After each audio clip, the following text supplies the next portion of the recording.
Assalamu alaikum. Have you ever said she go to school instead of she goes to school? Or he don't like ice cream instead of he doesn't like ice cream? Surely many of us oftenly make such kinds of mistake in our daily life while we are speaking English. That that problem is with subject verb agreement. Alright, so today we are here with a very important topic, that is subject verb agreement. So let's start discussion rules one by one. So the very first rule is, if we have singular subject we must have to put singular verb.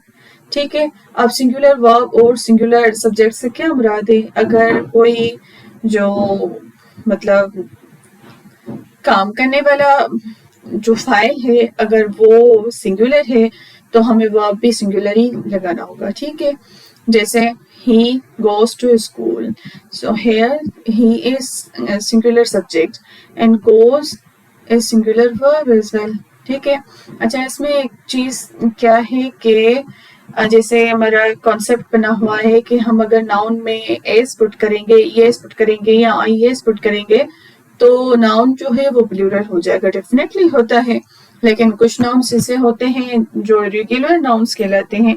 उनमें क्या होता है कि वो या तो spelling change करके plural हो जाते हैं या तो उनमें कोई भी चेंज नहीं आती और वो प्लूरल हो जाते हैं. ठीक है, जैसे फुट से फीट, tooth से teeth, child से children.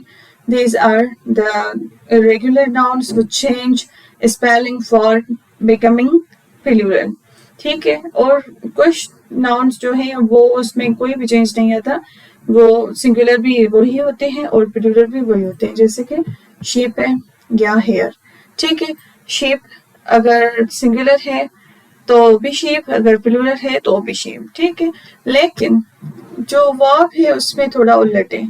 वर्ब अगर विदाउट एस है, ईएस है या आईएस है तो वर्ब वो जो है वो प्लूरल होगा. अगर वर्ब में हम एस वाला कोई भी एलिमेंट पुट करते हैं तो वो सिंगुलर हो जाएगा. ठीक है, clear? Okay, here we have plural subject they, so we put plural verb. ठीक है, plural subject plural verb. Keep in mind, जब भी हमारे पास सिंगुलर सब्जेक्ट आएगा हम सिंगुलर वर्ब लगाएंगे, जब भी हमारे पास प्लूरल वर्ब सब्जेक्ट आएगा हम प्लूरल वर्ब लगाएंगे. ठीक है, यहाँ पे आइडेंटिफाई द एरर, कौन सा वाला सही है? Definitely this one is correct because we have singular subject, so we have to put singular verb here. ठीक है,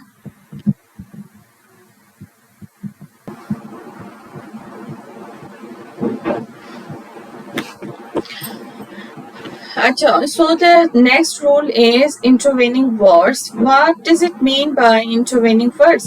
The term intervene का मतलब क्या है? Intervene यानी कि मुदाखलत करना. ठीक है, अगर हमारे पास सेंटेंस में कोई ऐसे वर्ड्स आ जाते हैं जो इंटरवीन करते हैं कि हमें मतलब वो कंफ्यूज कर देते हैं कि हमें कौन सा वर्ब लगाना चाहिए. ठीक है, यानी ऐसे वर्ड्स होते हैं जो हमें पजल कर देते हैं कि हमें कौन सी चीज को फोकस करना चाहिए. तो हमेशा जो फोकस है वो हमारा सब्जेक्ट ही रहता है, जो मेन फोकस पॉइंट है वो ही रहता है. ठीक है, for example the bucket of flowers is beautiful.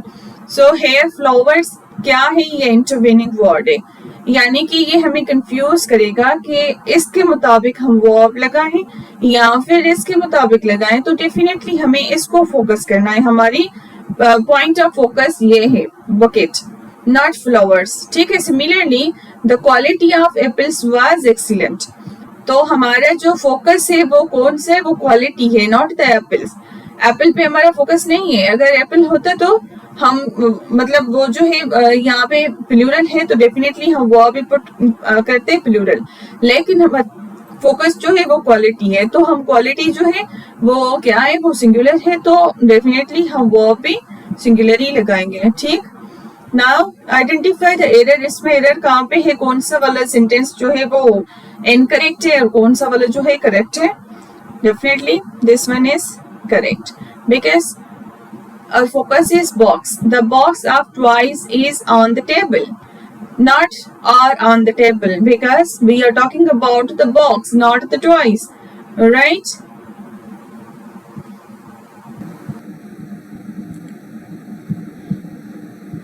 Acha, the third one rule is when subjects are joined by and. यानी कि जब सब्जेक्ट जो है वो एंड से ज्वाइंट हो, इट मीन्स के सब्जेक्ट्स जो है वो एक से ज़्यादा ही होंगे, ठीक है। तो जब वो एंड से जुड़ जाए तो हम मोस्ट कॉमनली क्या यूज़ करते हैं, प्लूरल वर्ब, ठीक है। लेकिन एक बात ध्यान में रखिए, हम प्लूरल वर्ब तब यूज़ करते हैं जब दो अलग पर्सन की बात हो, दो अलग चीज़ों की बात हो, या दो अलग आइडियाज़ की बात हो, तब हम प्लूरल वर्ब यूज़ करते हैं। अदरवाइज हम सिंगुलर वर्ब ही यूज़ करते हैं। Let's explore how. अगर for example in this sentence Ali and Ahmed, अब ये जो अली एंड अहमद है ये दोनों अलग पर्सन हैं, ठीक है। अली अलग है और अहमद अलग है, तो हमने क्या लगाया, हमने यहाँ पे प्लूरल वर्ब लगा दिया, ठीक है। यानी कि Ali and Ahmed have a car, यानी कि अली एंड अहमद के पास एक कार है, ठीक है। यानी कि हमने यहाँ पे एक प्लूरल वर्ब लगाया क्योंकि ये दो अलग पर्सन है। अच्छा, now a boy and a girl are reading, ठीक है।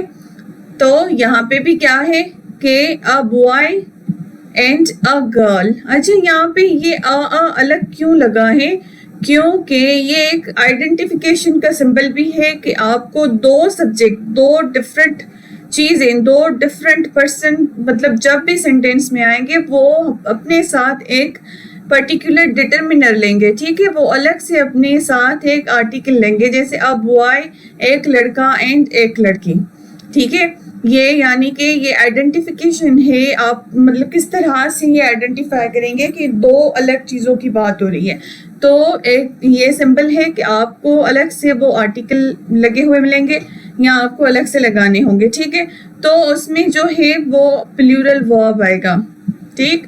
यानी कि a boy and a girl are reading, यहाँ पे भी ये बॉय एंड गर्ल अलग अलग हैं, दो पर्सन है, ठीक है। अब fish and chips is my favourite dish, ये फिश एंड चिप्स, ठीक है, ये एक ही चीज़ है, ये एक ही आइडिया है, एक ही मतलब ये एक ही यूनिट बनाते हैं। तो इसमें हमने क्या लगाया, यहाँ पे सिंगुलर वर्ब लगाया क्योंकि ये एक चीज़ को रिप्रेजेंट कर रहे हैं, यानी कौन सी, ये एक डिश को रिप्रेजेंट कर रहे हैं, ठीक है। फॉर एग्जाम्पल अगर कोई एक एग्जाम्पल लेके देखते हैं कि यानी अ poet and philosopher is my friend, ठीक है। अ poet and philosopher is my friend, अब यहाँ पे सिर्फ कौन से वाले में लगा है, अ पोइट, फिलोसोफर में कोई अलग से आर्टिकल नहीं लगा, इसका मतलब है कि एक ही बंदे की बात हो रही है, ठीक है। अ poet and philosopher is my friend, ठीक है। तो यहाँ पे एक ही चीज, एक ही पर्सन की बात हो रही है, यानी कि पोएट और फिलोसोफर, यानी कि ये दोनों क्वालिटीज एक ही बंदे की हैं, वो मेरा दोस्त है, ठीक है। अगर यहाँ पे ऐसा होता a poet and a philosopher are my friends, तो वहाँ पे दोनों मतलब दो अलग बंदों की बात हो रही थी, तो वहाँ पे हमें क्या लगाना है, वहाँ पे प्लूरल वर्ब लगाना है, a poet and a philosopher are my friends, ठीक है, क्लियर। नाउ एरर इसमें कौन से वाले में है, bread and butter is my breakfast, or bread and butter are my breakfast. तो यहाँ पे हमारा फोकस कौन सा है, हमारा फोकस है ब्रेकफास्ट, ठीक है।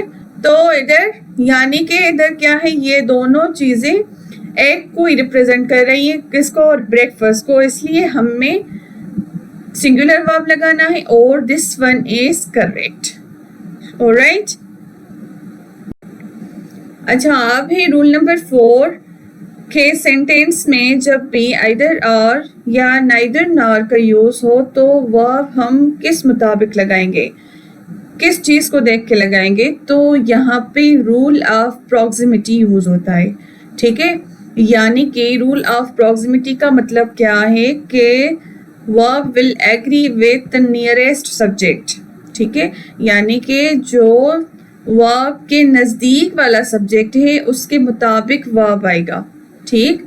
For example either the teacher, now अब इसको देखें, ये टीचर सिंगुलर है, ठीक है, और द स्टूडेंट्स ये प्लूरल हो गया, तो यहाँ पे verb plural, why, because of rule of proximity, ठीक है, क्योंकि ये जो नियरेस्ट सब्जेक्ट है वो क्या है, वो प्लूरल है, तो यहाँ पे वर्ब जो है वो प्लूरल ही आएगा, ठीक है।